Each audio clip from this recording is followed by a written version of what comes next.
Bismillahirrahmanirrahim. Assalamualaikum warahmatullahi wabarakatuh. Nama saya Rahmat Ifowoyo Ramadandi. Saya mahasiswa UIN Sultan Syarif Qasim Riau, Prodi Ilmu Komunikasi, kelas Broadcasting 3A semester 3. Pada video kali ini saya akan menjelaskan 3 tahap teknik kamera video. Pada tahap pertama saya akan menjelaskan mekanisme dasar kamera video. Di tahap kedua saya akan menjelaskan pengenalan di tombol, dan di tahap ketiga saya akan menjelaskan teknik perekaman, type shot, camera movement, dan rules of framing. Pertama-tama saya akan menjelaskan tentang pengenalan lensa. Yang pertama adalah lensa kit. Lensa kit ini biasanya berdiameter 18 sampai 55 mm. Sedangkan yang ini adalah lensa fix. Lensa fix biasanya berdiameter 35 sampai 49 mm. Lensa kit ini biasanya kita dapatkan ketika kita membeli kamera DSLR. Sedangkan lensa fix kita dapatkan ketika kita membeli lensa secara terpisah. Selanjutnya saya akan menjelaskan tentang bedah bodi kamera. Yang pertama, di sini terdapat lubang untuk memasangkan tripod pada kamera. Lalu di sini terdapat lubang untuk memasangkan mikrofon eksternal, dan di sini ada tombol lens release yang berguna untuk memasangkan dan melepas lensa pada kamera. Di sini terdapat lubang untuk memasangkan baterai pada kamera, dan di sini terdapat lubang untuk memasangkan SD card pada kamera. Selanjutnya, ini adalah tombol rana. Tombol ini berfungsi untuk menangkap cahaya yang ditangkap oleh lensa pada kamera. Tombol ini juga berfungsi sebagai pengatur fokus jika ditekan setengah. Nah, lalu di sini terdapat tombol ISO. Tombol ISO ini merupakan tombol shortcut untuk mengatur ISO. Lalu yang kedua ada tombol pembuka flash. Tombol flash ini digunakan untuk membuka lampu flash pada kamera. Tombol ini hanya berfungsi bila kamera dalam keadaan menyala atau standby. Di bawah tombol ISO ini merupakan tombol on dan tombol off. Tombol ini berfungsi menghidupkan dan mematikan kamera. Lalu selanjutnya di sini terdapat anti red eye. Anti red eye berfungsi sebagai penangkal untuk menghindari mata yang terlihat merah atau red eye pada hasil foto yang merupakan efek dari lampu flash. Lalu di sini terdapat tombol preview.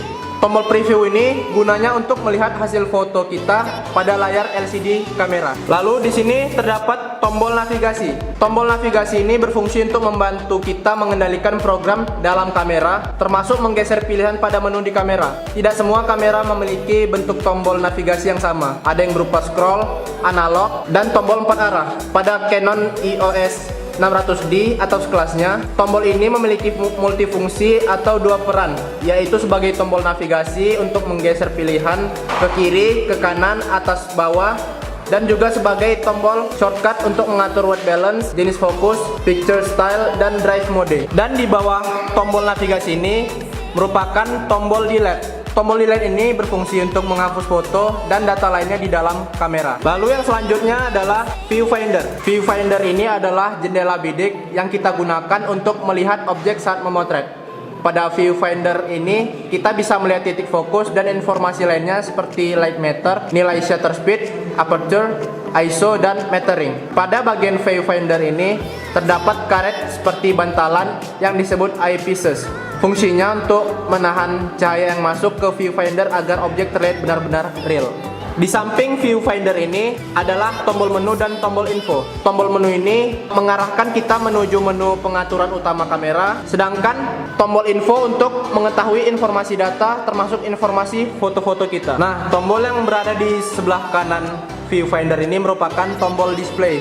Fungsinya untuk mengaktifkan mode standby dan untuk menghidupkan kembali dari mode standby.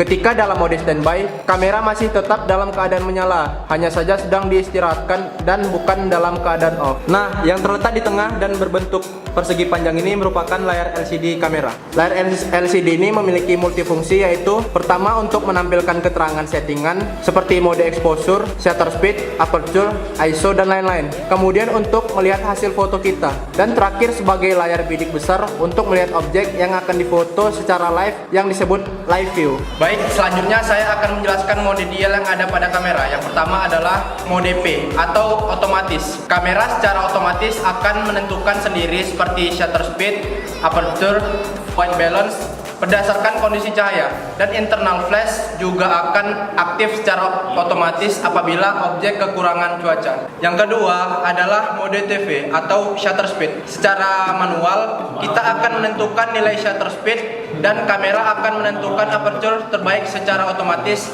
biasanya digunakan untuk mengambil gambar objek bergerak. Selanjutnya yang ketiga adalah mode AV atau aperture priority. Secara manual kita menentukan nilai aperture dan kamera akan menentukan nilai shutter speed terbaik secara otomatis. Dan yang terakhir ada mode M atau mode manual, yaitu kita memegang kendali sendiri sepenuhnya terhadap kamera kita, dan kita juga yang mengatur ISO, shutter speed, aperture, internal flash, white balance, dan exposure compensation. Kemudian pada tahap 2 ini saya akan menjelaskan tentang pengenalan inti tombol. Yang pertama adalah white balance. White balance merupakan suatu istilah dalam fotografi, yaitu untuk kalibrasi warna putih yang bertujuan untuk menghilangkan warna yang tidak real. Lalu yang kedua ada diafragma. Diafragma merupakan komponen dari lensa yang berfungsi untuk mengatur intensitas cahaya yang masuk ke kamera. Diafragma juga merupakan salah satu faktor yang mempengaruhi banyak tidaknya penerimaan cahaya yang ada pada sebuah foto atau gambar. Lalu yang terakhir ada shutter speed. Shutter speed merupakan rentang waktu saat shutter di kamera kita terbuka. Nah, pada tahap ketiga ini saya akan menjelaskan tentang shot types. Yang pertama adalah extreme long shot. Extreme long shot memperlihatkan lokasi kejadian tanpa harus menunjukkan subjek dengan jelas. Kemudian ada long shot. Long shot ini menunjukkan hubungan antara subjek dengan lingkungannya. Selanjutnya adalah full shot. Full shot ini bertujuan untuk lebih memperkenalkan subjek dan apa yang sedang dilakukannya. Selanjutnya adalah knee shot. Knee shot ini memperlihatkan aktivitas subjek mulai dari lutut hingga ke atas. Selanjutnya yaitu medium shot. Medium shot ini memperlihatkan subjek mulai dari pinggang hingga ke atas serta ekspresinya. Dan selanjutnya ada medium close up. Medium close up ini memperlihatkan aktivitas subjek mulai dari dada hingga ke atas dan bertujuan agar lebih terlihat emosi dari subjeknya. Selanjutnya ada close up. Close up ini lebih menunjukkan detail dari ekspresi subjek dan tetap memperhatikan headroomnya. Selanjutnya ada big close up. Big close up ini lebih menunjukkan detail ekspresi subjek dengan headroom yang terpotong. Selanjutnya extreme close up. Extreme close up ini menunjukkan detail ekspresi subjek spesifik pada bagian tertentu seperti mata atau mulut. Kemudian ada cut in. Cut in ini merupakan detail gerak-gerik pada subjek. Kemudian ada OTS atau over the shoulder. OTS ini menggunakan bahu dari subjek lain sebagai foreground. Dan yang terakhir adalah POV atau point of view. Shot ini menunjukkan apa yang sedang dilihat oleh subjek. Selanjutnya saya akan menjelaskan tentang kamera angle. Yang pertama adalah bird view. Angle ini merupakan sudut pandang kamera tinggi dari atas dan menunduk ke bawah seperti sudut pandang seekor burung. Kamera angle selanjutnya adalah high angle. Pada high angle ini, posisi kamera lebih tinggi dan menunduk ke arah subjek untuk memberikan kesan bahwa subjek yang kecil, terdiskriminasi, dan less powerful. Selanjutnya adalah eye level. Eye level yaitu posisi kamera sejajar dengan mata subjek sebagai sudut pandang netral. Selanjutnya ada low angle. Pada low angle ini, posisi kamera lebih rendah dan mendongak ke arah subjek untuk memberikan kesan bahwa subjek yang besar, mengintimidasi, dan powerful. Selanjutnya ada frog's eye view. Pada frog's eye view ini, posisi kamera ditempatkan hampir menyentuh tanah dan mendongak ke arah subjek untuk memberikan kesan megah atau tinggi besar. Selanjutnya saya akan menjelaskan tentang rules of framing. Dan dalam rules of framing ini saya akan menjelaskan yang pertama adalah rules of third. Dengan membagi frame menjadi 9 bagian, subjek ditempatkan pada perpotongan sepertiga atau 2/3. Selanjutnya ada looking space. Yang pertama adalah newsroom normal. Pada newsroom normal ini akan memberikan kondisi psikologi yang terkesan netral. Pada newsroom abnormal ini, subjek terkesan depresi. Selanjutnya adalah headroom.